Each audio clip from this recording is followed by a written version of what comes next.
Good evening and welcome to the 2024 GALA. Hello, Sharon. How are you? Hey, Cedric, I'm great. How are you? Good to see you. Glad to be with you. You too. I was thinking about our gathering here, and I began to wonder, how did you know, how did we find ourselves here? Yeah. Yeah. Well, let me start by just answering that for me, which I think tells a story that has some similarities with you and with other folks. But for me, I never grew up with religion, Cedric. And in 2011, no, 2011, like 2000 and wait, what it 9/11, Lord, time just flies. I get lost in this. But another moment of political crisis, and for me, just a really hard moment of personal crisis. I found myself in a church, and almost overnight, knew I didn't have the language of call, but I knew faith organizing was my world. I wanted to be with people that were asking questions about their own values and the way that those inform the work that they were doing. And then I got lucky, and really it was just luck that my mentor and dear friend Harry Knox hired me to be part of the brand new religion and faith program in 2005 at the Human Rights Campaign. And in that, I got to meet so many beautiful people like you, and like so many of the people that are here on this call with us tonight. And it's just been a long journey of love and deep, deep friendship. And I think that's how I got here. And I've just never looked back. And I think that the work that there's something untangibly incredible about the work of LGBTQ faith liberation. And the stories are just so important. How about you? How did you get here? Well, thank you for sharing that journey. And I remember those early days that when you came to HRC and we were doing this work many times together in Washington, D.C. and around the nation. For me, it truly was not my original plan to be an organizer or an activist or an advocate on issues of sexuality and spirituality, justice making in religious spaces. Now, I was in ministry, but I didn't think I'd be doing this. But somehow it happened. I found myself in places and spaces all about this work. It became a passion for me. I think that similar to you, it was having the opportunity to be around other deeply passionate people who cared so much about LGBTQ folks and their experience of faith and religion and spirituality. So that became infectious to me. And as a result, I think it's actually absolutely appropriate for you and I to be here for this gala occasion, honoring passionate prophets who, similar to us, have devoted their life work to transformative faith engagement as individuals and as organizations. So, to all of you who are viewing, welcome to this gala event this evening, and we hope that you will be equally inspired and find that passionate flame in yourselves while we are here tonight, honoring passionate prophets. So now we'll view a video to introduce you to LGBTQ-RAN. And we'll see y'all at the end of the program. Yep, we'll be back.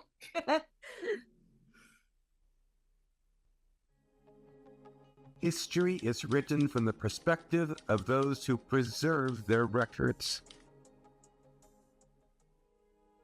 LGBTQ plus religious movements have had and continue to have a profound impact upon the religious and social institutions in the United States and around the world. We want to be sure that historians of the future have the source material to tell our stories. The LGBTQ Religious Archives Network provides a rich treasury of information on queer religious history.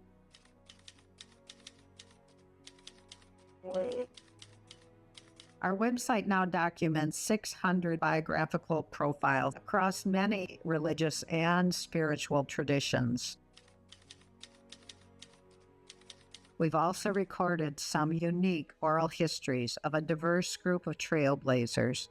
Without these recordings, their stories may have been lost forever.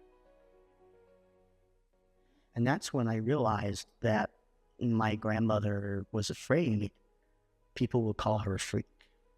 You know, when people don't conform to gender. Our collections catalog identifies more than 400 primary source collections from or about LGBTQ+ religious and spiritual movements located in repositories around the world. Our innovative online exhibits are easily accessible for recreational and educational exploration. LGBTQ-RAN runs several initiatives to support the scholarship and teaching of queer religious history. Our annual Virginia Ramey Mollenkott Award honors outstanding scholarly papers in LGBTQ religious history, the only award for research and writing in this field. Our annual LGBTQ-RAN Educational Resource Prize encourages the development and sharing of classroom resources on queer religious history. We continue to assist leaders of the LGBTQ+ religious movements in how best to preserve their own valuable records. The LGBTQ Religious Archives Network aims to celebrate and share the rich history of the broad spectrum of LGBTQ spiritual and religious experience. Together, we can preserve our voices and stories for future generations.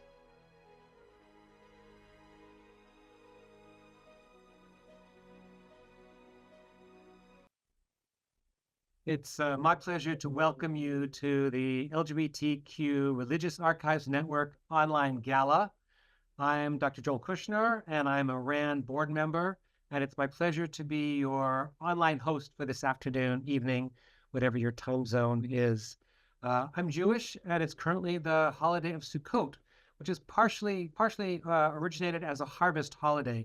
So it seems fitting that amidst our current times, challenges of climate and war and famine, we also make time to celebrate the bounty of passionate prophets that we get to honor today, as well as supporters of our work.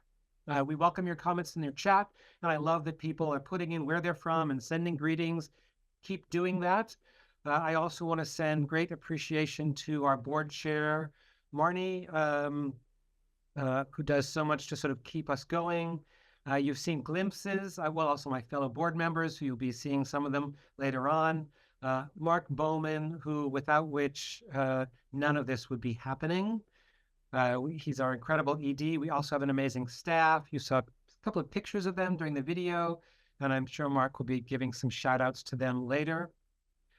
So now we are sort of going to, enter into it. I have the pleasure of introducing the introducers to our passionate prophets, so let's get to it. Senator Mark Leno was the first openly gay man elected to the California legislature, where he worked for same-sex marriage equality. He was also a former rabbinical student and a good friend of our first honoree.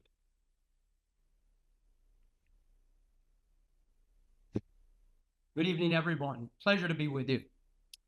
Rabbi Allen Bennett is truly a man for all seasons.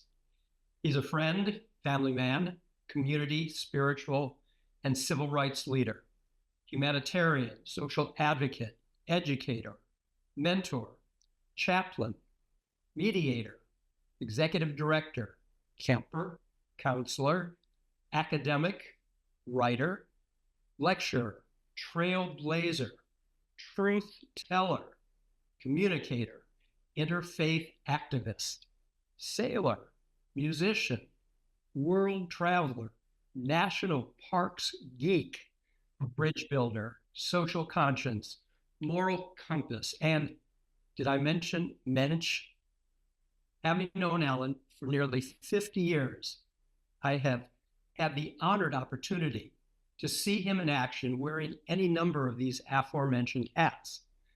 If there are common threads running through this complex and colorful life fabric, they include Allen's sincerity and modesty. He takes up every project and challenge very seriously, knowing that the stakes are high and that many lives will be impacted. But that seriousness does not extend to himself. Allen has an irrepressible self-deprecating humor which disarms and diffuses any potential hint of immodesty. This attribute can be a powerful tool, whether advocating for social justice or in grief counseling, because the focus is never diverted from the intended subject. I always enjoy hearing or reading about Allen's stories about his beloved Camp Nebagamon in northwestern Wisconsin, with which he has been associated for over 60 years. First as a young camper, then as a teenage staffer, sailing instructor, and counselor. Today, of course, he is the admired and respected elder statesman with an unmatched encyclopedic knowledge of its history.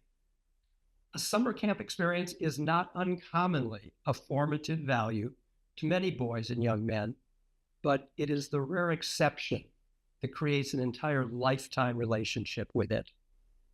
It may be that the skills, friendships, and leadership that are developed in the camp environment are so very much reflected in Allen's professional endeavors.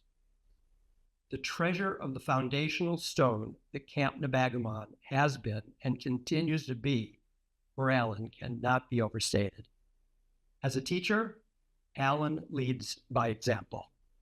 His entire life is a manifestation of the values he continues to embrace: honesty, respect and dignity for all, compassion, and a tireless commitment to tikkun olam, the repair of the world. Being the first, as Allen has been, as an openly gay rabbi, has at times been a lonely endeavor. But as the world has slowly caught up with who Allen is, the dividends are many. As a former seminarian at the Hebrew Union College myself, I dropped out around the time that Allen was ordained in the mid-1970s. My sexual orientation and identity were very much a part of my decision not to finish my studies and pursue the course of spiritual leadership, which Allen did. My respect and admiration for all that you have since accomplished, Allen, I hope have been clearly stated here. You are a champion and a hero to so many. Congratulations on this well-deserved award and recognition.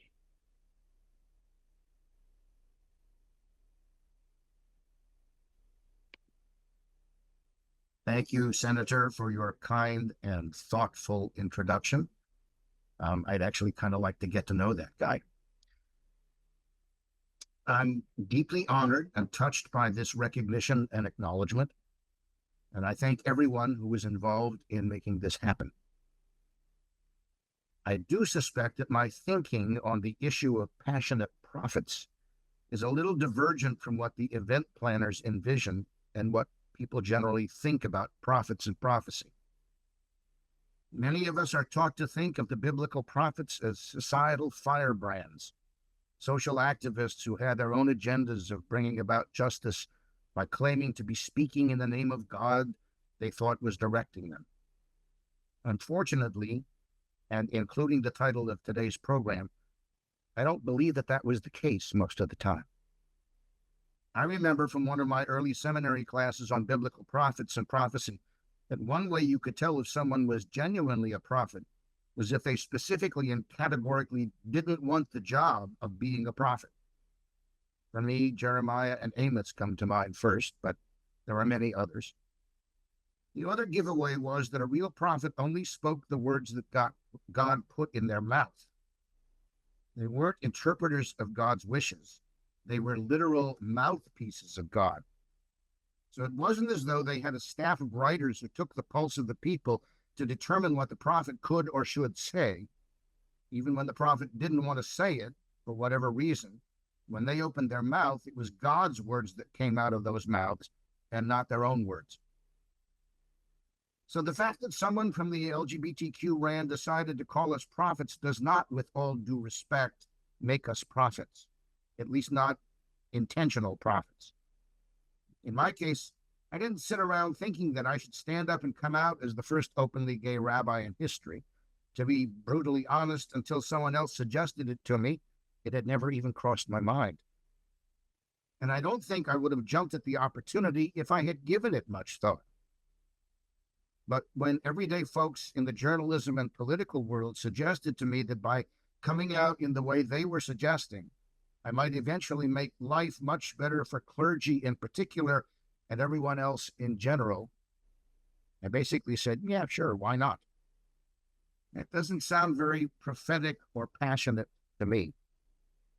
The only thing that even distantly approaches the prophetic is that I was bound and determined to be honest about who I was, to be true to myself and to speak my truth, and not as worried about the potential consequences of that choice as I might have been. Truth to be told, I was never looking for a fight, and I'm still not. If I'm passionate about anything, it is that I believe that fighting over our expressions of our selfhood is a fight we should never have had to fight. But I would be foolish if I didn't recognize and acknowledge that in too many cases, we are not paranoid. They are, in fact, out to get us. So we have to protect ourselves and the others whom our detractors demonize and threaten.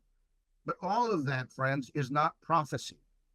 It continues to be our everyday reality in too many places and circumstances. We don't need prophets or need to be prophets. We need to be stalwarts. So whether I am a prophet or not is beside the point. I will take my passion for the truth as far as I can and as best I can to my last breath. And if this honor will help any of us on that journey, then I thank you all the more for your honor and your support.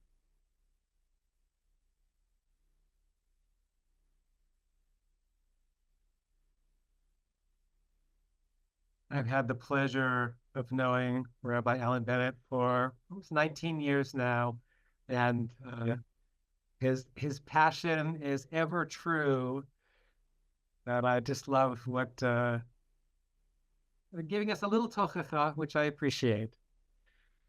Now it's my pleasure to actually thank, to just introduce. We have champions for this gala, and it's really, again, we're very grateful to them, and we ask them to sort of share a little bit about themselves.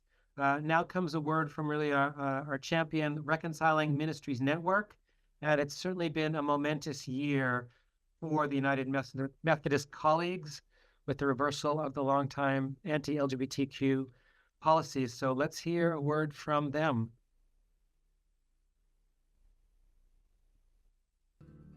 Reconciling Ministries Network is committed to intersectional justice across and beyond the United Methodist Connection, working for the full participation of all LGBTQ people throughout the life and leadership of the Church.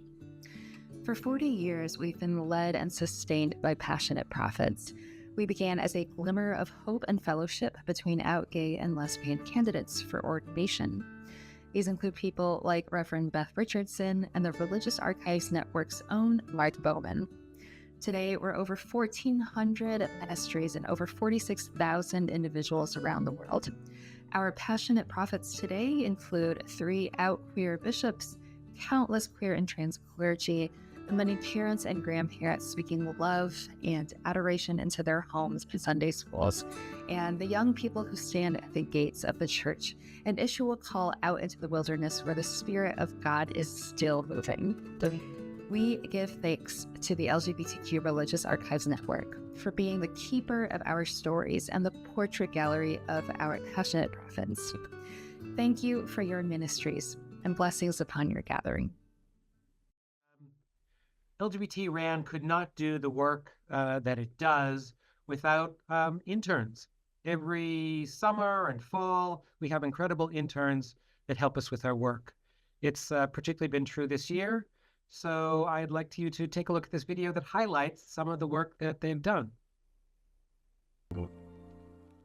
Hello, everyone. My name is Charlie. My name is Christopher Stinson. My name is Nicole Collins. My name is Tortito. My name is Amy Archambault. And I had wished I'd heard of this organization sooner. It's a fabulous community. Everyone was so nice and welcoming.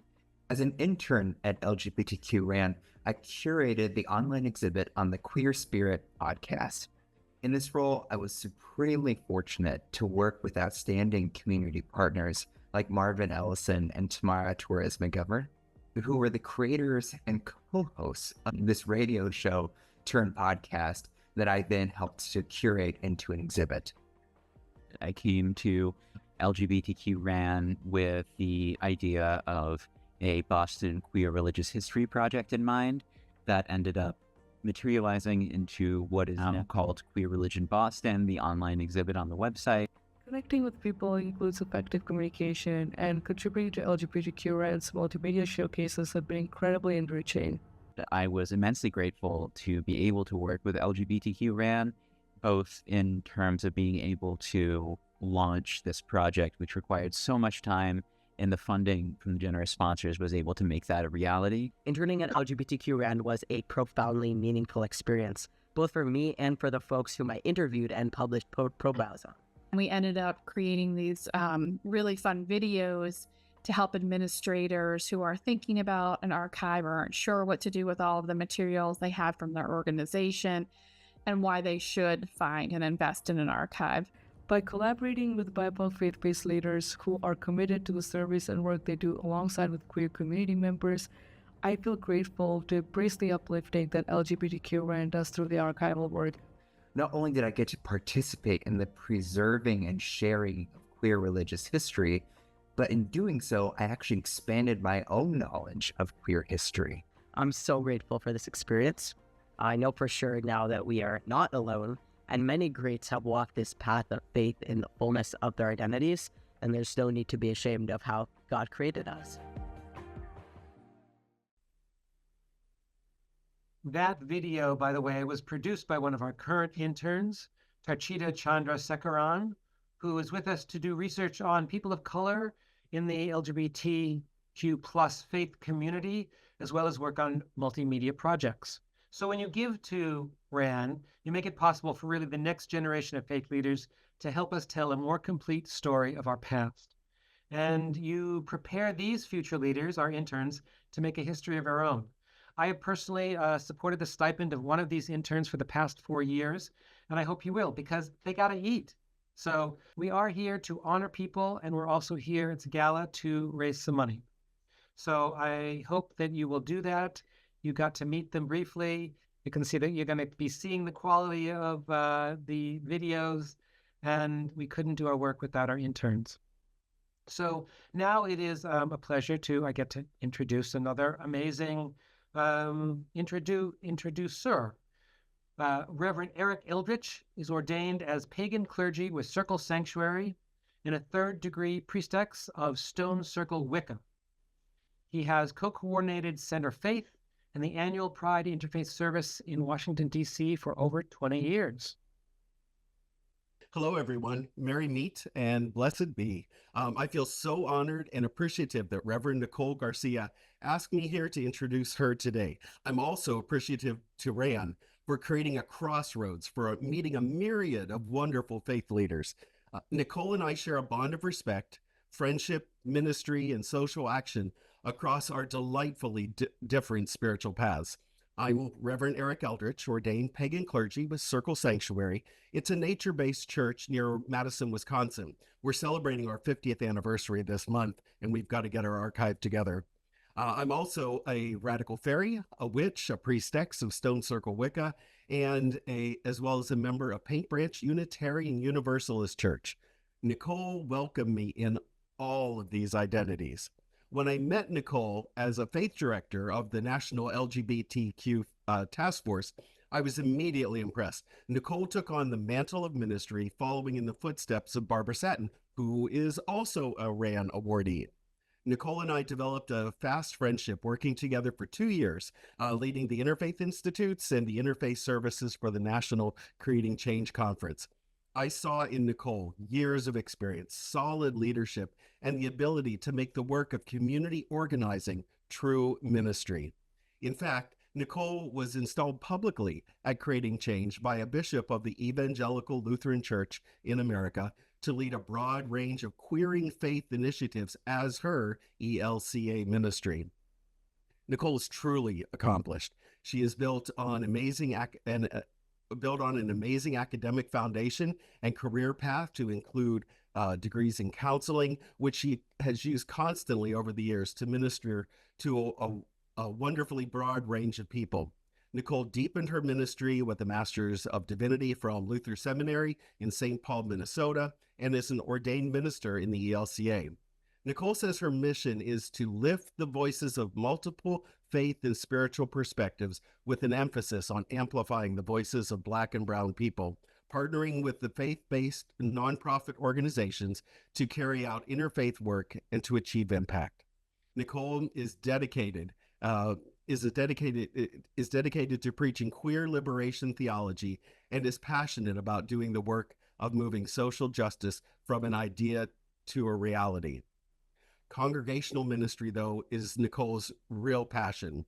Nicole Michelle Garcia was born Michael on December 12, 1959 in Boulder, Colorado, the oldest son in a Hispanic Roman Catholic family actively involved in their home congregation. On November 27, 2019, Nicole was ordained as the first known trans-Latino ordained in the ELCA. Nicole began ministry as a mission developer in Boulder, Colorado. Then she stepped back in July of 21 to care for her mother, Virginia, until her passing. Nicole took time to grieve, but also felt compelled to apply for the faith director position at the task force. In the beginning of September 2024, she returned to congregational ministry with Epiphany Lutheran Church in Denver, Colorado. Just a few weeks ago, she joined a New Beginnings worshiping community at a Lutheran congregation within the Denver Women's Correctional Facility. Nicole excels in leading congregations and individuals. Working directly with people fills her heart, fulfills her ministry, and fuels her work for social justice. I am grateful to know and work with Nicole Garcia. May we all get to know her more and more through the years. As we honor her in this gala, let's remember that Nicole was striving to conform, and in turn, she found her authentic self. Nicole was compelled to follow Spirit, and in turn, she inspires other people's pathways. Nicole was welcomed and included, and in turn, she extends a welcome to all. Blessed be. Let's hear now from Reverend Nicole Garcia. Oh, Eric Eldridge, thank you so much for that incredible introduction. I hadn't realized I had done so much.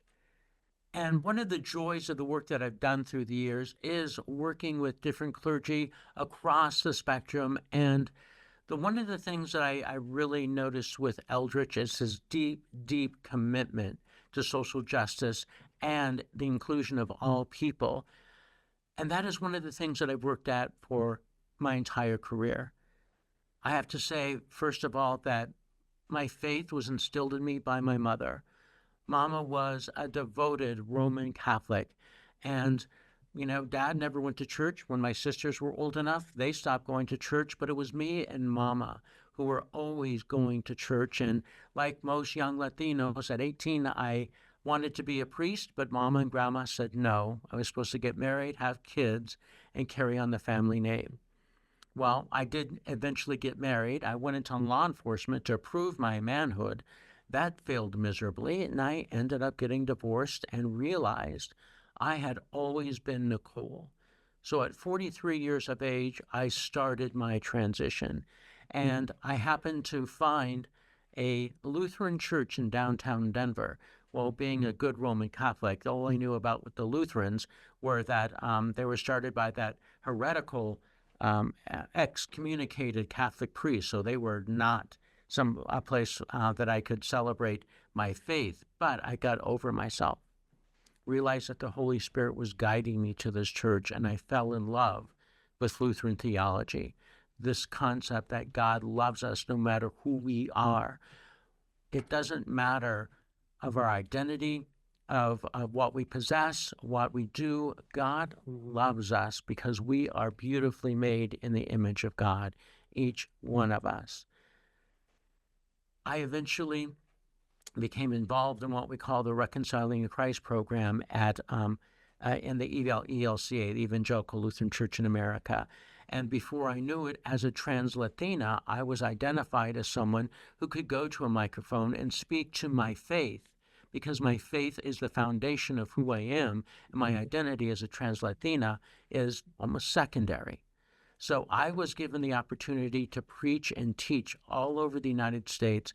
I've spoken in more church basements and fellowship halls, in grand ballrooms, in beautiful cathedrals and little tiny sanctuaries in the middle of nowhere, proclaiming the word of God and letting everyone know that they are loved by God.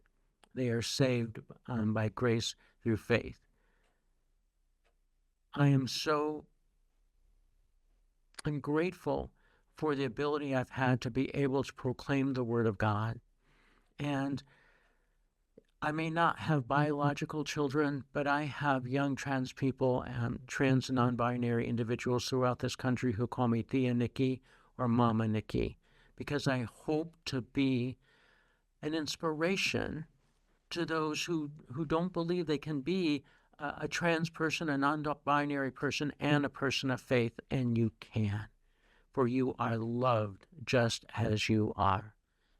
So I hope to continue my work in my new home, Epiphany Lutheran Church in Denver, just outside of Washington Park, where I just finished a 3.5-hour strategic planning meeting with my congregation. And the one thing they really wanted me to say is that we are reconciling in Christ. We are open, welcoming, and inclusive to all of God's children. Thanks be to God. Thank you. Thank you, Reverend Nicole. I hope people will keep sending love to our honorees. It's wonderful to see the emojis on the screen and also to read the messages. Now I would like to, I'm very grateful to Virginia Theological Seminary, and here's your chance to learn a little bit about them. The full narrative of LGBTQIA+ individuals and their experiences at VTS needs to be heard. Their archive staff have taken up this task by launching Called and Holy, the Virginia Theological Seminary LGBTQIA+ Oral History Project, to give voice to those who experience the love and grace of God, but also pain and harm regarding their sexual and gender identity, and to give voice to those who helped to shape the seminary's LGBTQIA+ history. The time has come to shed more light on the unique gifts that LGBTQIA+ individuals have brought to VTS, the Episcopal Church, and the world. The LGBTQ Religious Archives Network thanks Virginia Theological Seminary for being a passionate prophets champion. I love learning about all these new projects, many of which that I didn't know about before. It's now my pleasure to introduce Reverend Floyd Tompkins, pastor, chaplain, author, and theological educator, who is the CEO of the Peace and Justice Foundation. Prophets are people who will rise among us and speak with clarity and truth about the present and possess a burning passion for creating a better future for us all. They magnify the voices of those who have been discounted or marginalized and suppressed in the name of modern hegemony. They unabashedly challenge the hypocrisy and arrogance of people who create and maintain religious and spiritual institutions that do harm in the name of the divine. There has never been a liberation movement in any community that has not needed prophets. The Reverend Brandan Robertson has arisen as a prophet. He's a vital part of the queer generativity of this moment in history. His work in deconstructing the Christian Bible, exposing and challenging the crushing heterocentric assumptions of the church, and challenging the presumed gender norms of the day are pivotal in the more extensive work of establishing the beloved and inclusive community for us all. For his efforts, Brandan has endured criticism and backlash, which are a part of the lives of all people who work for justice and peace in this world nowadays. Brandan does not shrink, however, from his critics. or apologize for their discomfort. One look at his podcasts, his Instagram, his YouTube videos, books, and many articles, and you will observe a person on fire and with conviction who carries in his bones an intimate awareness of the harm that religion and faith can do. But you will also see a hopeful witness about the promise of faith to heal, empower, and strengthen our individual and corporate relationships. Now, while Brandan Robertson's work includes a heady academic endeavors of papers and discussions with gatekeepers to discontinue harmful practices in religious communities, he's also a pastor. He is at work in his own faith community, building new and discovering old forgotten ways through faith to recover from religious, spiritual, and psychological trauma. He is an amazing human being. And I'm honored to join you in the presentation of this award to my friend and sibling, who with many of us from many historically marginalized communities are no less engaged in the work that Reverend Prathier Hall Wynn, one of my mentors said in a sermon in 1998 class at Vassar College, and I quote, "How you imagine God determines how you imagine people.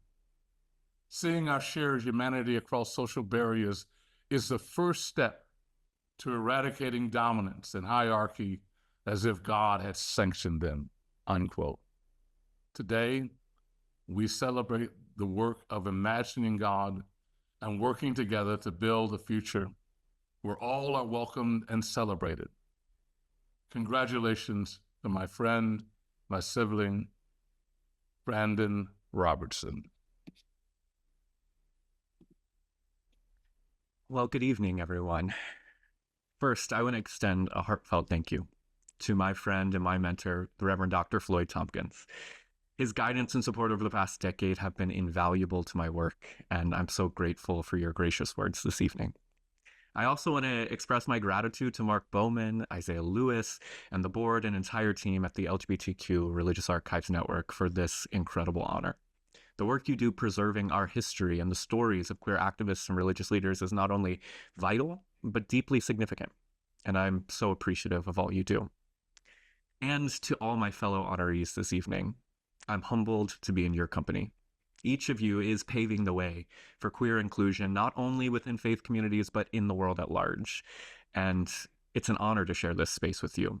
I recognize the work that I get to do and the life I get to live is only possible because of the battles that you have fought for and within the queer community.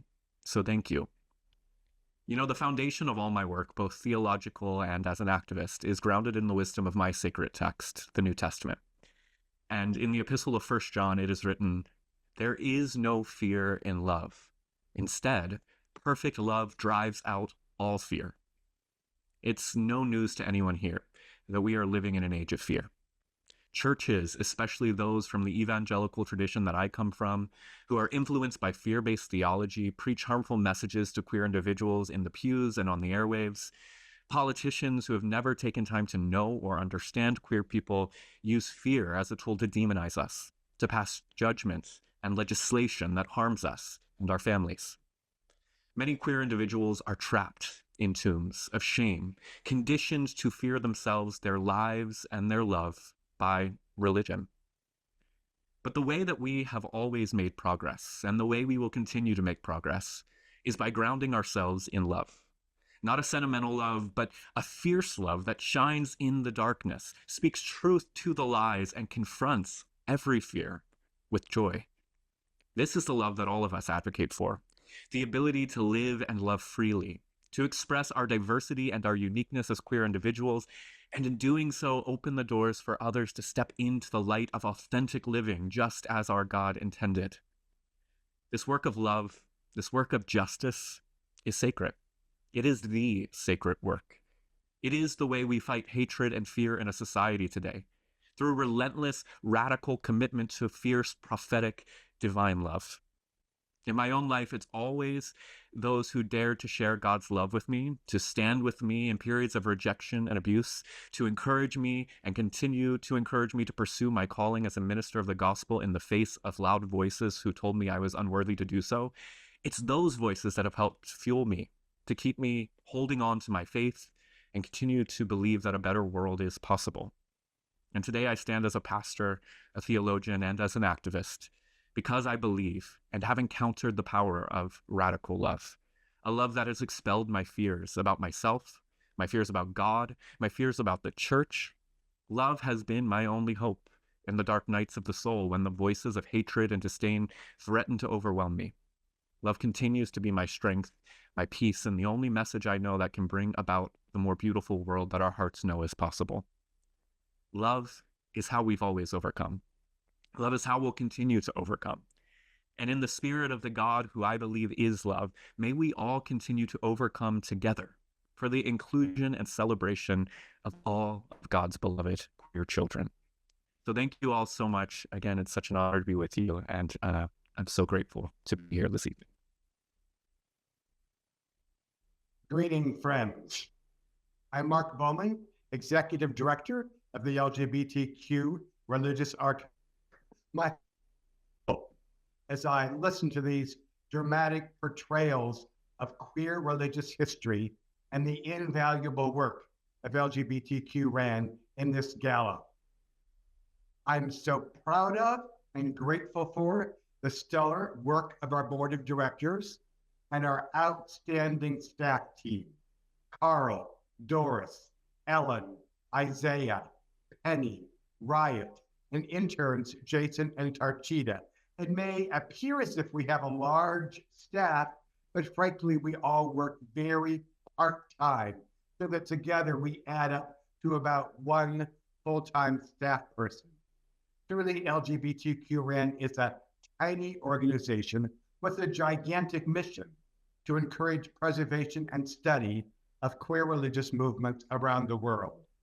We can only begin to fulfill that mission through collaboration with groups.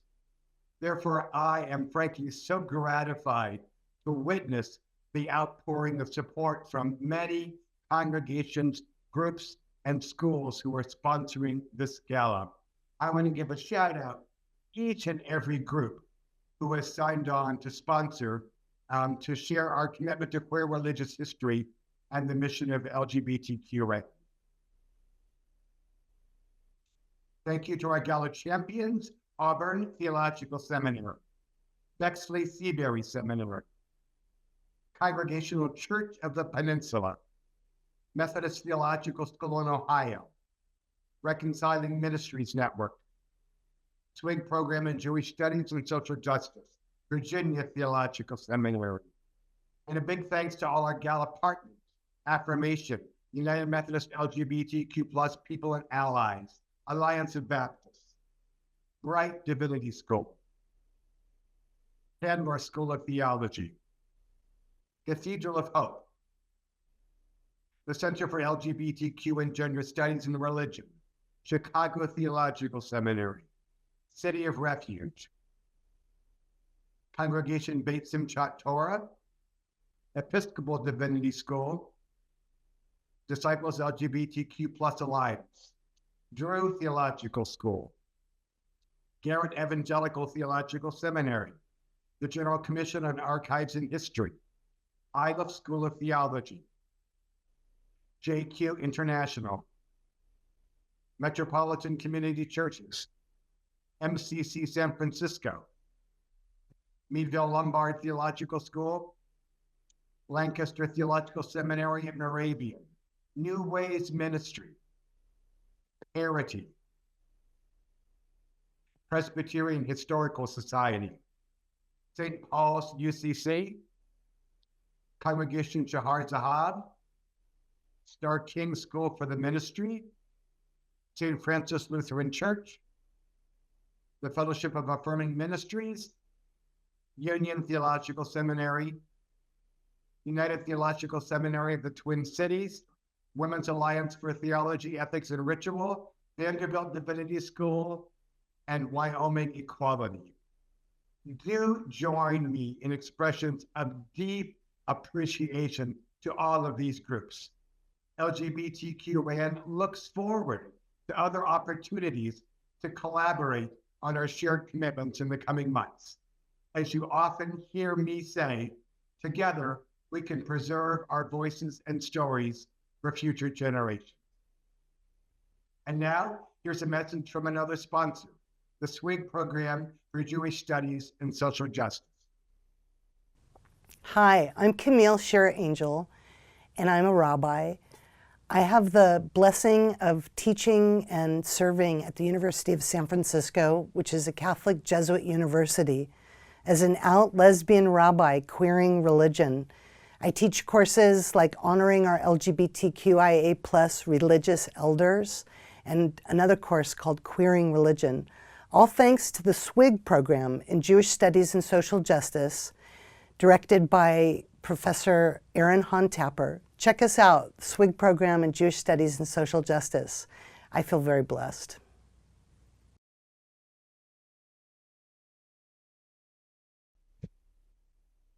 Thank you, Rabbi Camille, for your support of LGBT-RAN.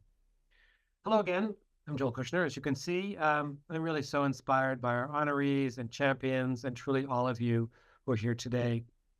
I recently had just an incredible pleasure to speak with Bishop Robert Mary Clement, a true LGBTQ+ pioneer who will be turning 100 in the coming year. We want to send out our gratitude and best wishes to him. You will get to meet him now briefly, and you should also go on the RAN website to learn more about Bishop Clement.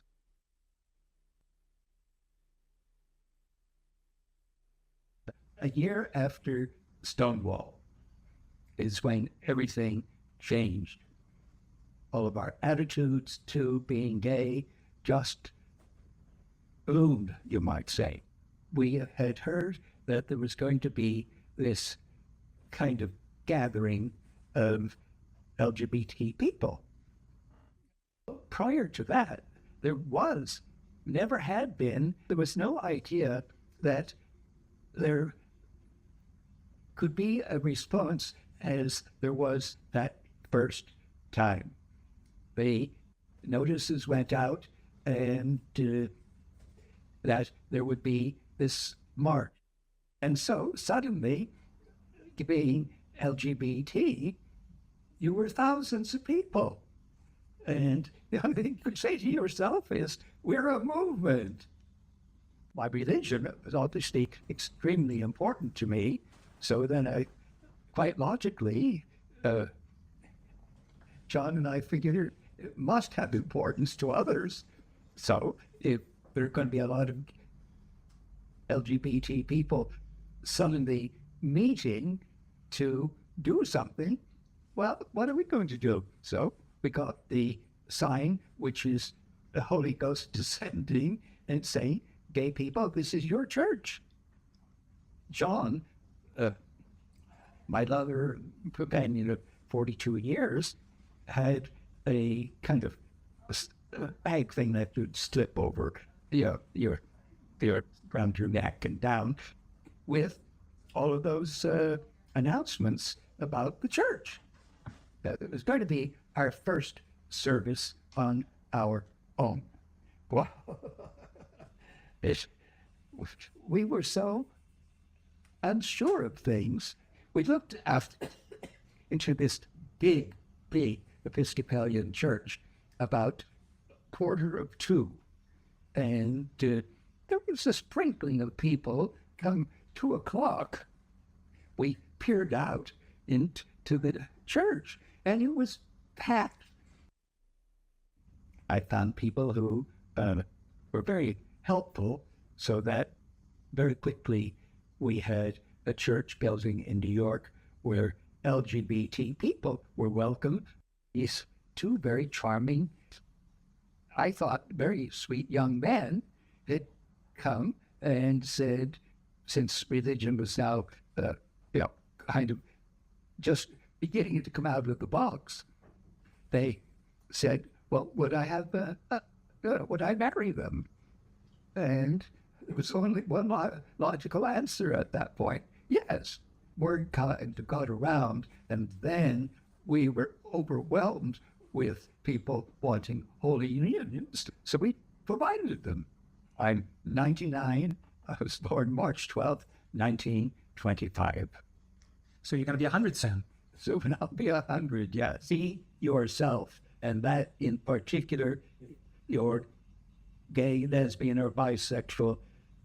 Yes, because when you accept yourself, it's liberating, it's freeing. Hello, my name's Jim Matulski, and I'm a founding board member of the LGBTQ-RAN, the Religious Archives Network. And I'm here today to ask you to give money. I'm a proud donor myself as a board member. My congregation that I serve in Belmont, California, the Congregational Church of the Peninsula, was a champion sponsor today. And I urge you to think about having your church put LGBTQ-RAN in your regular church annual church budget, a small contribution. I'm proud to be an MCC minister and to see that we are honoring MCC leaders and elders today, because one thing I love about LGBTQ-RAN is that we make history by remembering and commemorating and celebrating history.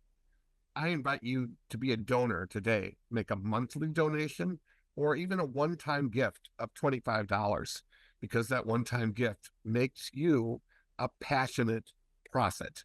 So join the passionate prophethood of queer believers and seekers that make this organization and the work that we do possible. Thank you. Thank you, Jim. Now let's hear from one of our supporters. Thank you very much. Methodist Theological School in Ohio. Methodist Theological School in Ohio, MTSO is deeply committed to transformative, sustaining justice as an expansive theological vision, consistent with the creative, renewing, resurrecting activity of God in the world. To this end, they create a new imagination for the church of the future through creative work and institutional programs, relationships, and resources to promote equity, justice, and integrity. The LGBTQ Religious Archives Network thanks the Methodist Theological School in Ohio for being a passionate prophets champion. Before we move forward, I just want to take just a moment to step back to make a historical note before I get to introduce another amazing person. In the video with Bishop Clement, you heard him talking about the first two people who came to him requesting a holy union, and he was the one who created that term holy union in the modern times. He said these two, nice young, men came to him. What didn't quite get in this video, but you will have the opportunity to see it later on the website, is that those two people that he thought were two men were in fact two women. And we don't know now how they identified, whether they identified as lesbian or they identified as transgender, but I don't want that to be obscured, that the fact that the first holy union that he did was that were with these two people that, as far as we know, were two women and or two trans people. Now, it is my pleasure to introduce a longtime colleague who I greatly admire, Reverend Cedric Harmon, speaker, writer, activist, who's the longtime leader of Many Voices, a Black church movement for LGBT justice. Thank you, Joel. It's my pleasure to be with you. I am a proud board member of LGBTQ Religious Archives Network, and I have the privilege of introducing you to a transformative organization working at the intersection of faith and sexuality. I know a little bit about that intersection. I have traversed it over many years and done my fair share of labor there too. Being bold enough, creative enough, committed enough, prepared enough to tackle antagonistic and hostile theologies requires very special people to step forward. LGBTQ-RAN is replete with the stories, histories, and archival materials of such people and organizations. When I had my first conversation with Reverend Don Abram, he shared with me the intention of denouncing such theologies while celebrating LGBTQ+ identity. Don is the founder of Pride in the Pews. He earned his Bachelor of Arts degree from Pomona College, having received a full tuition scholarship from the Posse Foundation, and subsequently pursued his Master of Divinity at Harvard Divinity School. At Harvard, he was awarded the prestigious Dean's Fellowship, a full tuition scholarship attesting to his academic excellence and devotion to theological scholarship. Our conversations have been grounded in the early work of many voices and emerged into imagining the future of justice work for LGBTQ+ people and their families. The vision held by Pride in the Pews is an affirmative statement to ensure that LGBTQ+ people do not abandon their rightful place in sacred space, nor anywhere else in this world. I recall us musing and discussing the willingness to touch multiple areas of life, to engage with institutions which hold power and influence on the life prospects of LGBTQ+ people and all people. Expanding religious advocacy to educate, equip, inform, and inspire congregations and congregational leaders via Pride in the Pews Black Church Equity Fellows, cohort series, Black Church Symposium, and additional public-facing media and social media engagements. We engaged in envisioning a brighter future. This is at the prophetic core of Pride in the Pews. Pride in the Pews is committed to creating a future where all LGBTQ+ individuals can live authentically, boldly, and joyfully. Essentially, live loved, feel loved, know that they are, that we are loved. Justice is what love looks like in public, famously said by Dr. Cornel West. LGBTQ-RAN has wisely and with substantiated reason chosen to, and I enthusiastically join in, honoring Pride in the Pews as an organization demonstrating passionate prophecy. I share in issuing this honor to Pride in the Pews. Thank you so much, Cedric, for that beautiful and warm introduction. I'd like to open up by simply lifting up the words of the prophetic and prolific poet by the name of Lucille Clifton, who said, "Come celebrate with me, that every day something has tried to kill me and has failed." If I were in a Black church, I would simply say, "Can I get a witness?" I am so delighted to be in a virtual room full of so many colleagues and co-conspirators and comrades in the work. I am so grateful to LGBTQ-RAN and to you, Reverend Cedric Harmon, for the work that you have done advancing Black, queer, and trans voices within and outside of the Black church. I am unequivocally clear that we at Pride in the Pews and I stand on the shoulders of many voices and of you. So I want to publicly and without reservation thank you for the work that you have done in advancing and amplifying the voices of LGBTQ+ folks. I grew up in a hand-clapping, toe-tapping Black church on the south side of Chicago. My Jamaican patois-speaking grandmother would drag me to church every single Sunday. And at the age of 14, I was called to preach across the city of Chicago, which is where I'm from, and across the country, really believing that I was called to preach the gospel and to serve the Lord's church. And as I was preaching, I began to explore my sexuality. And because of the faith tradition I was raised and reared in, it was clear to me that I could not be both queer and called.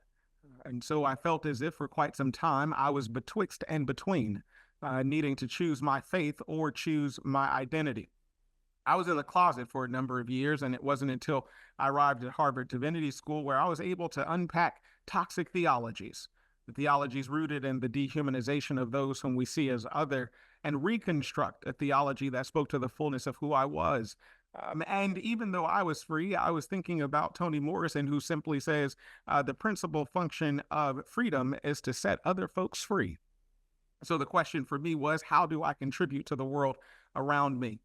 Fast forward George Floyd protests hit, and I am out in the streets like everyone else, demanding justice, demanding that the life of George Floyd be honored, be seen as valuable, as holy, as sacred. And there were folks marching alongside me, but there was one entity that was conspicuously missing, and that was the Black church.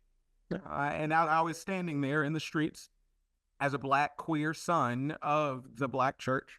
The question I asked was, where are they when queer and trans and non-binary folk are killed at the hands of state-sanctioned violence? I fundamentally believed that queer and trans folk deserve to have advocates too. And that's really the birthplace of Pride in the Pews. I began believing that Black, queer, and trans folk deserve advocates too. We should see our stories, their stories, as sacred texts from which we might be able to learn and to grow and to find wisdom, not just about God, but how we relate to and with one another. As I thought about this incredible work and this incredible honor, it's very clear to me that prophets do not exist in isolation. They exist within community. They are called to community. And so the sacred work of Pride in the Pews is not just about amplifying a singular community or a singular voice.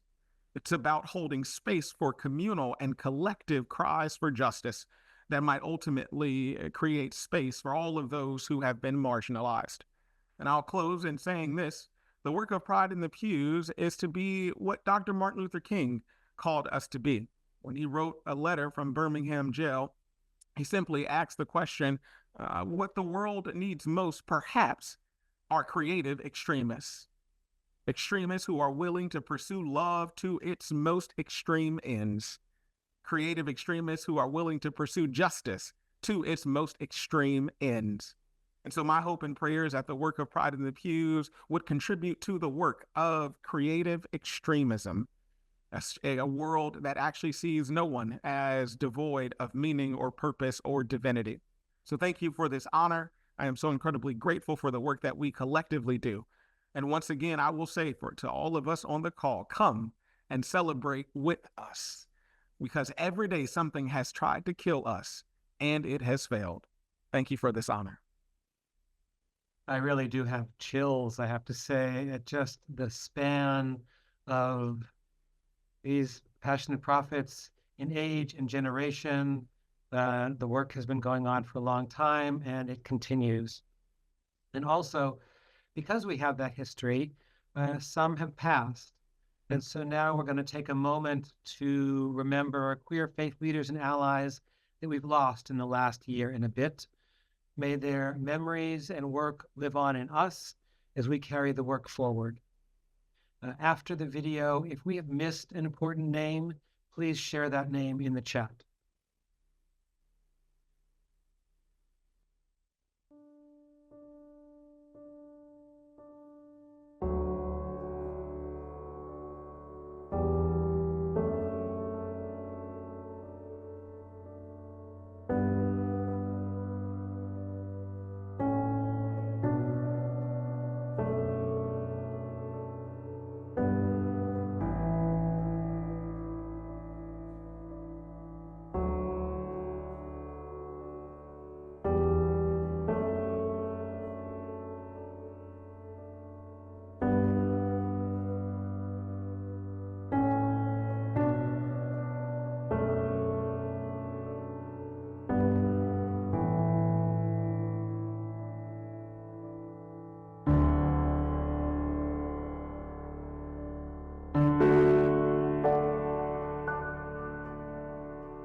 We add to those names, those people that you just saw, Bill Creedler, Quaker, Reverend Magora Kennedy, MCC, the fearless Roberto Gonzalez of Argentina, Reverend Dan Smith, West Hollywood, California. May their memories be as a blessing.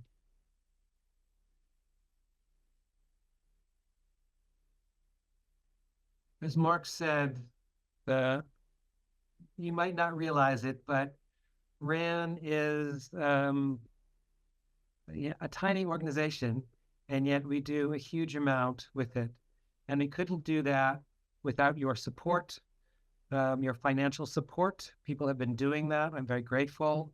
It allows us to capture the histories of religious and spiritual pioneers, to train people how to preserve their documents, to create materials for classrooms, and teach for generations to come about queer religious and spiritual history.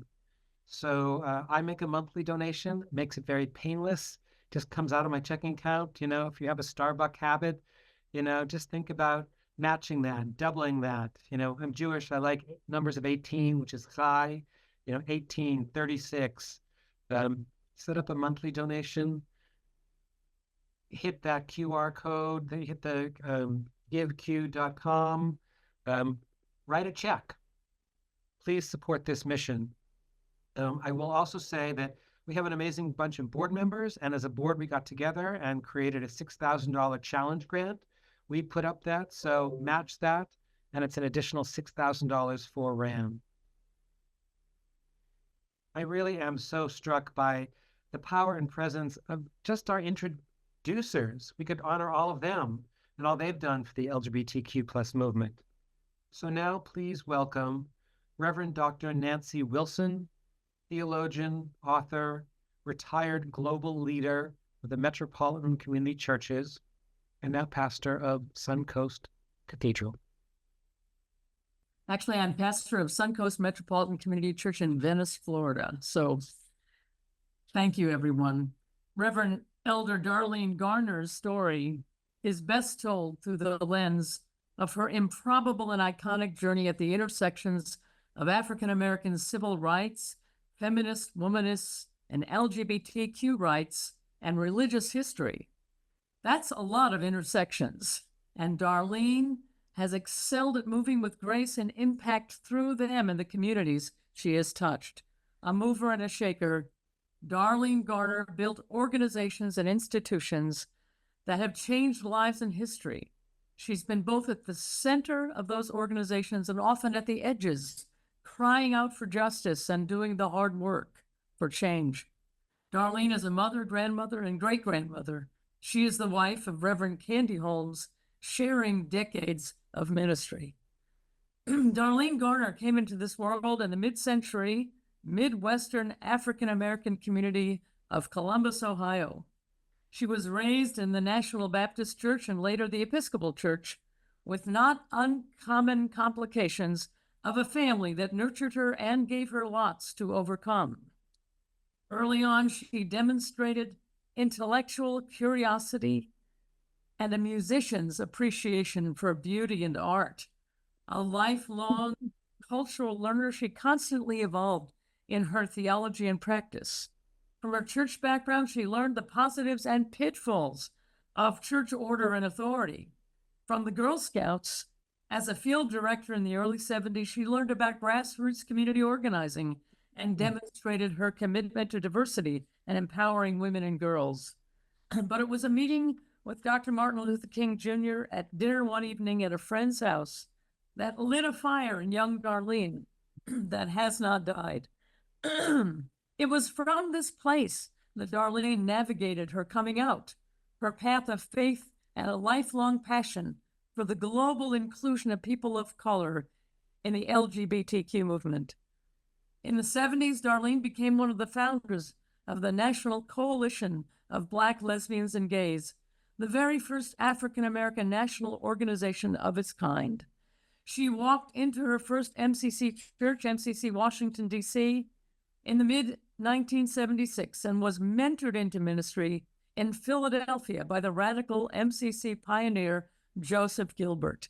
She also became Mayor Wilson Good's director of the Mayor's Commission on Sexual Minorities from 1985 to 89 and served on the Mayor's Human Relations Commission. When the AIDS crisis began, she was on the front lines, working as a chaplain at an AIDS hospice in Philadelphia and pastoring congregations hit hard by the pandemic. Darlene was elected to the global leadership of MCC as an elder in 1993 and served continuously as an elder and on the executive staff until her retirement in 2018. She preached, taught, or ordained leaders all over the world. Moving to South Africa in 2001, she pastored MCC there that became an anchor for MCC on the continent. She later moved to Mexico and reinvigorated MCCs in Latin America that thrives to this day. She ministered in Australia, the Philippines, Caribbean, Canada, and Europe, as well as throughout the United States, and led MCC's delegation to the World Council of Churches in 2016. She and Reverend Candy Holmes elevated the MCC People of African Descent gatherings and programs to a new level of excellence. As marriage equality became a global issue, Darlene was on the front lines of the campaign. She and Candy were married in a historic moment in Washington, D.C., March 9th, 2010. From international organizing to the White House, Darlene has modeled the power of collective activism and perseverance in building strong institutions. Darlene is revered as a mentor, someone who would tell you the truth even if you didn't want to hear it, but you needed to know it. She was the competent, fair manager of our business at our Global General Conference for many years. As a colleague who became a friend, Darlene was my first and only choice as vice moderator during my 11 years as the global leader, a moderator of MCC. I could trust her with a secret, with a budget, a conversation, a meeting, my life, and our mission. She was all in for bending the arc of the moral universe towards justice. It has been my honor to know you, Darlene, and serve with you, and I speak for many thousands who would testify to that as well. Wow.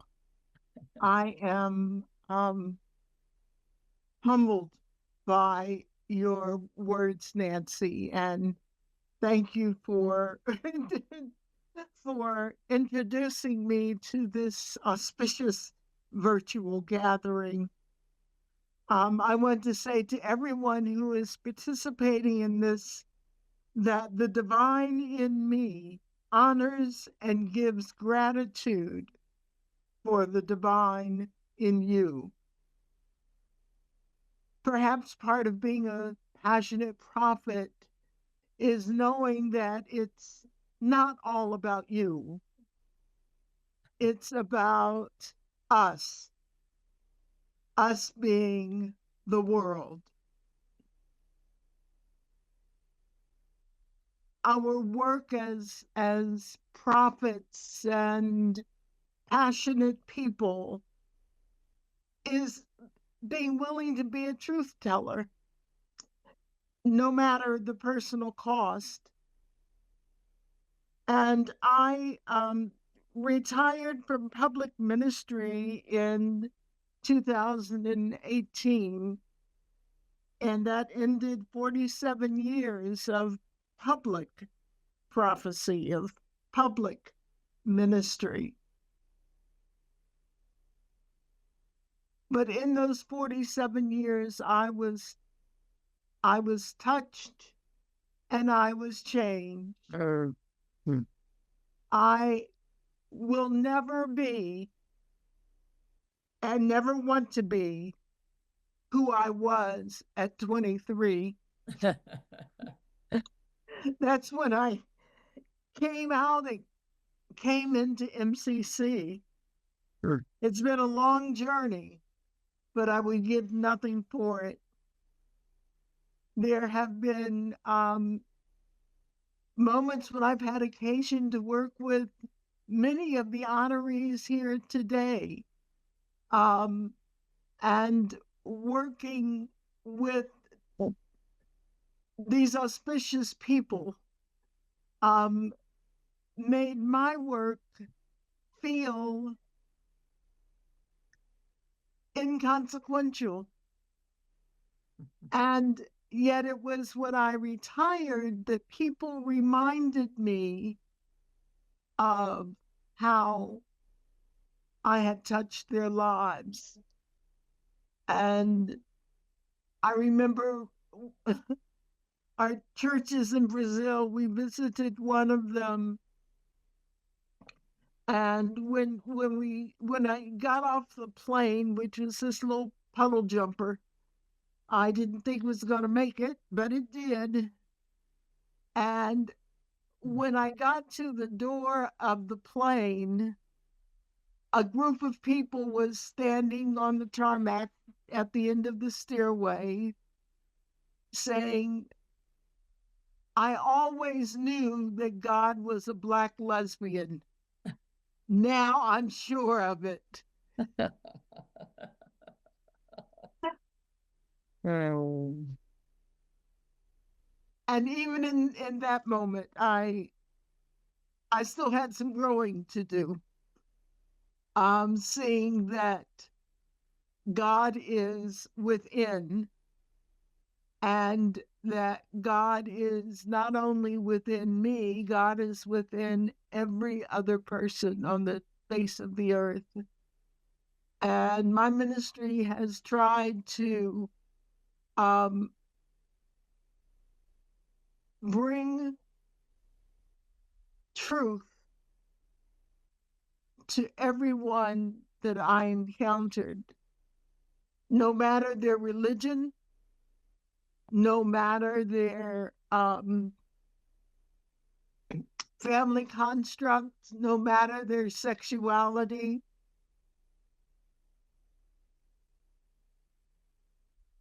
And that was just so important to me as I lived my life and did my work of ministry through MCC. And now that I'm retired from public ministry, I am spending a great deal of time trying to figure out what I want to be when I grow up. And I think I just want to be. And if anything, I encourage everyone, all of the passionate prophets on this call and all of the people who have taken time out of their lives to tune in and participate in this gala. I just want to witness for you the joy of getting up in the morning and deciding what I want to do, and knowing that it's okay if I don't want to do anything at all. And I really hope and pray that everyone who's listening to this will know the joy, will come live long enough to know the joy of being free to be all of who I am, without constraint, without restriction. It's a beautiful thing. And as I look at the other prophets who are being honored today and the introducers, everyone looks so young to me. And I'm so glad that there are so many young people. And at 76, you have to have lived a lot more years than I have not to be young. And being willing to let go and let those who are younger who are of a more recent generation come into their own to serve as mentors to them, not partners in ministry, but mentors, so that the younger people are fully empowered to make a difference in the world. And I thank LGBTQ Religious Archives Network for all of the work that you do. I hope that you will have many, many years of even more faithful and faith-filled work that you will accomplish. Thank you for thinking of me and remembering me, and indeed being an inspiration for me. I will always love all of you and hope that at some point in your life, you too will hear the words spoken of you good and faithful people, good and faithful prophets. So go from this place knowing who you are and being fully prepared to embrace it and share it with the world. Thank you. Amen. So inspiring. We are in the home stretch. I saw one person is joining us from Liberia, which has to be at least 10 hours ahead of Pacific Standard Time. Just some thanks to one of our champions, the Congregational Church of the Peninsula.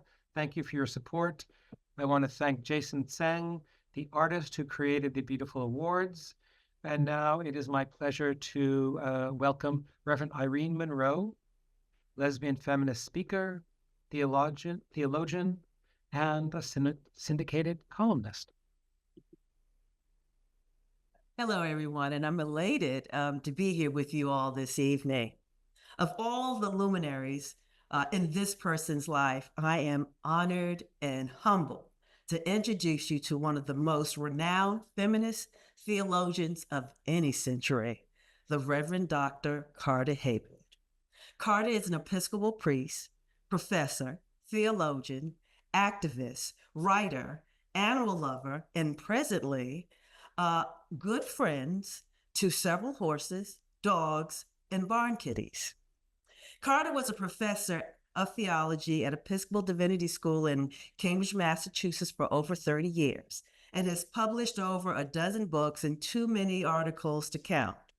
As a pioneer in the area of feminist liberation theology and the theology of sexuality, Carter's life work, theology, preaching, and activism has been about teaching us that the longing for God is also our longing for justice, relationality, mutuality, interconnectedness, and sacred power.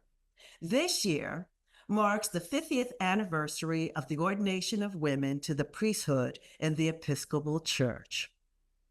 Thanks to Carter and 10 other bold, courageous, and what we would call badass women, known as the Philadelphia 11, Carter Heyward became known in American religious circles when she and 10 other Episcopal women were ordained irregularly as priests by 3 retired bishops in 1974. Carter wrote about her understanding of her own journey toward the priesthood in her autobiographical book, A Priest Forever, published in 1976. Her doctoral thesis, The Redemption of God, A Theology of Mutual Relations, was completed at Union Theological Seminary in 1980, where she established her distinctive, understanding of the divine as the power of mutual relations of love and justice. The ordination of the Philadelphia 11 was a pivotal moment in the church's history. requiring immense courage and faith in the face of opposition. It demonstrated that God's call to ministry is not bound by gender or sexual orientation. Their actions challenged the status quo and opened the doors for women's full participation in the priesthood. Also, the legacy of the Philadelphia 11 is not just about women's ordination, but also about the ongoing pursuit of inclusion and justice of all marginalized groups within the church and the wider society. In 1979, Carter came out as a lesbian, announcing her decision in an article published in the Christian Century in June of 1979. For Carter, coming out disrupts oppressive forms of domination manifested in heterosexism, imperialism, classism, and racism, just to name a few. She wrote that coming out is a witness against enforced duplicity within the church, because the church asked LGBTQ plus people to lie about themselves as a condition for staying in the church and being ordained. All of Carter's books have touched me deeply, and I've read them, but I will only touch on 3. Carter in 1984's book, Our Passion for Justice, Images of Power, Sexuality, and Liberation, was pivotal in my coming out in life direction. That collection of essays, sermons, lectures, and liturgical poetry reveals a prophetic depth of Carter's commitment to social justice. Carter powerfully addresses the intersectionality of racism, sexism, exploitation, and oppression from a feminist standpoint, insisting that Christians should always take the side of justice. Female bonding and female eroticism have always been central to Carter's academic work, as well as the love between women as a context for theology.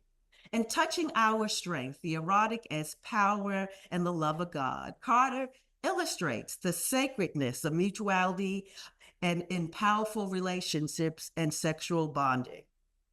In this text, Carter shows how our erotic longings reach out to other persons and to divinity itself.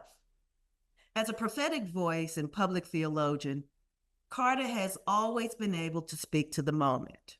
Her latest book, The 7 Deadly Sins of White Christian Nationalism, is a timely and detailed analysis of white Christian nationalism as a fundamental threat to American democracy. I met Carter in 1987 during my first year at Union Theological Seminary on the down elevator in Van Dusen Hall, which has now been absorbed into International House. And I was in disbelief on this elevator with this woman. I'm elated almost to the point of tears to be here with you today, Carter. Looking back through the years, I smile when I think about you. I'm so elated to have this moment to honor you, along with so many others, to have this moment to reconnect with you and with so many others. Because personally, I want to thank you for your extended hand of sisterhood to me. It was pivotal, enriching, edifying, and affirming in so many ways. Life's wonderments is oftentimes in those brief moments when you hear a song or a sermon, see a picture, or meet someone who helps you to see yourself or the journey you have been on just a little bit clearer. For me, for those brief moments was when our paths crossed. Thank you, Carter, and congratulations. God bless. Yeah.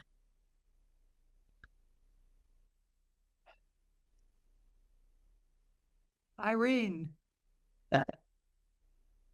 Sister, friend Irene, my favorite public theologian of all time. I am so touched by what you have said.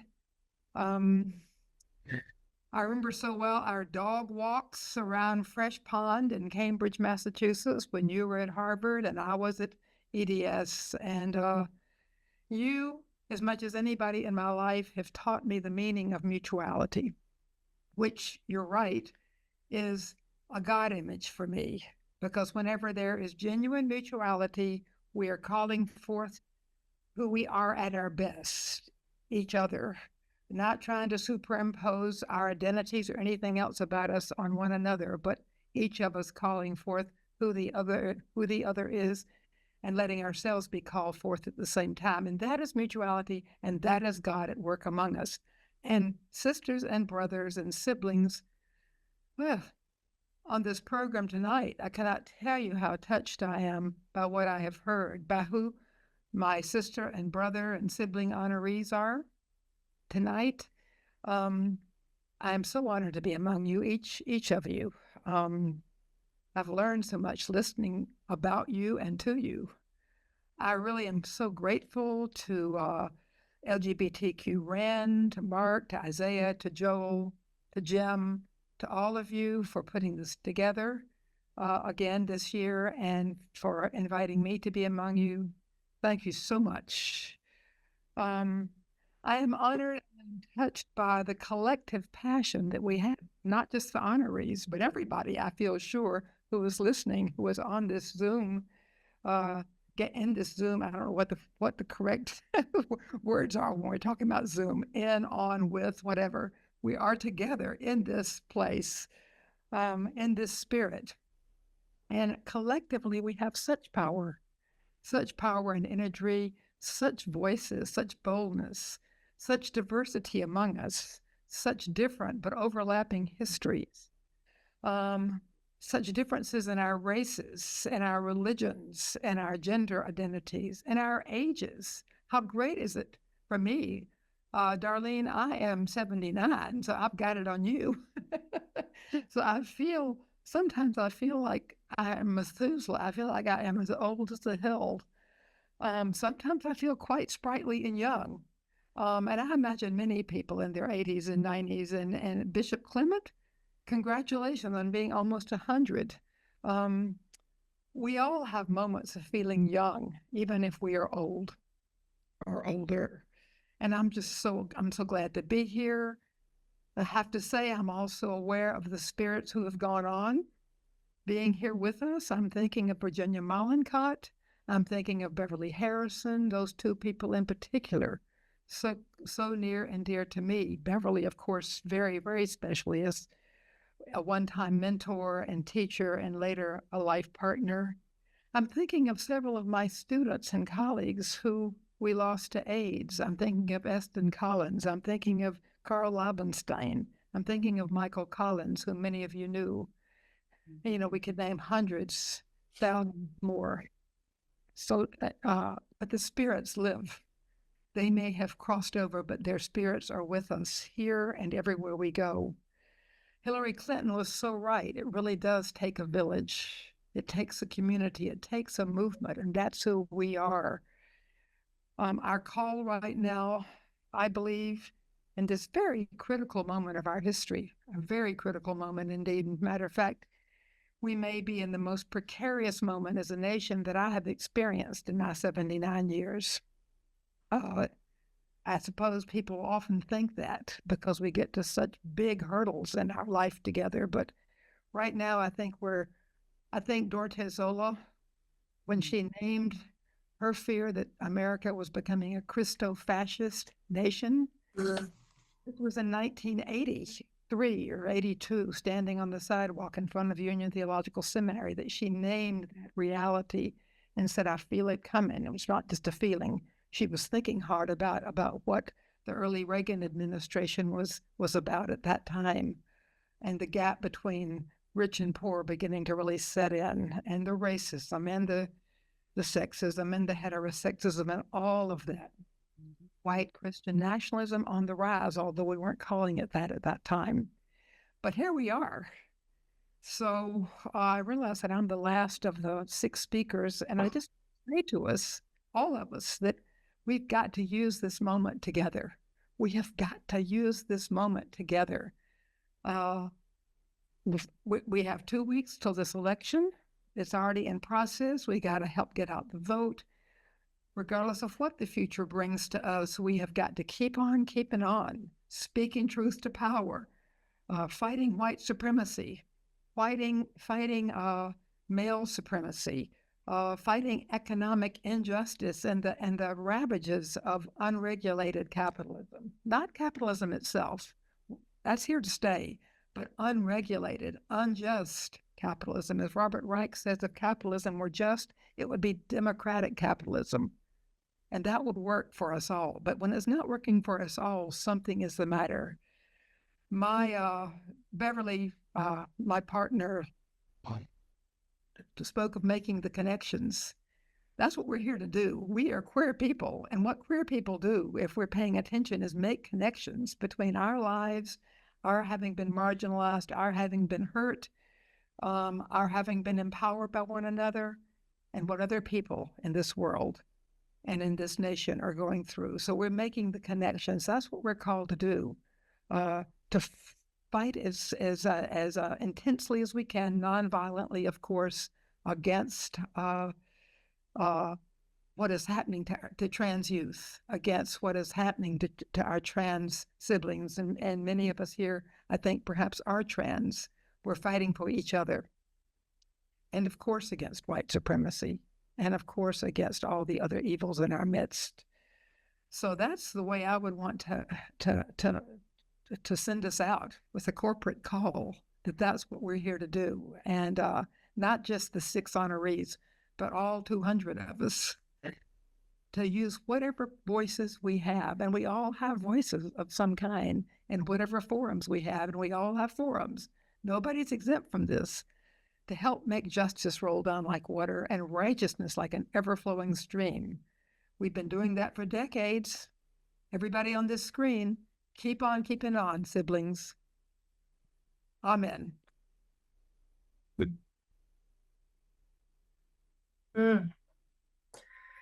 Wow. I felt that call from Dr. Heyward. Cedric, I needed inspiration tonight, and I got it tenfold. When Jim Mitulski shared that in preserving history, we make it, I really felt it. I felt like I felt the truth of that tonight, that we are literally making history right now in telling these stories. And I'm just wondering what you're taking with you and what you hope the good people on this call will take with them as we leave. So I hope that all of those who have attended and each of our participants, and of course, all of the honorees, felt that deep connection that Dr. Heyward just named, and felt an urgency in this moment. The question is, what do I do? We've seen what these honorees and these organizations and individuals have contributed. What do I do? That question ought to ring in each of our hearts every day, and especially during this time. And one option is to support LGBTQ-RAN. That's one thing you can do. You can go to GiveQ and you can make a donation of your choice to support the work of this organization that preserves our history and our legacies in this work. So I'm inviting you to use the inspiration and the rekindled passion that I deeply feel in my heart to consider making a contribution to LGBTQ-RAN. And then to, of course, vote. Do not miss this opportunity to utilize that sacred thing that we have in our democracy, the vote, and make your voice heard and encourage others to do the same. It has been my complete honor to share this space and time with each of you attendees and participants, with you, Sharon, with you, Mark, and all of the other board members, and most especially with every introducer and every honoree.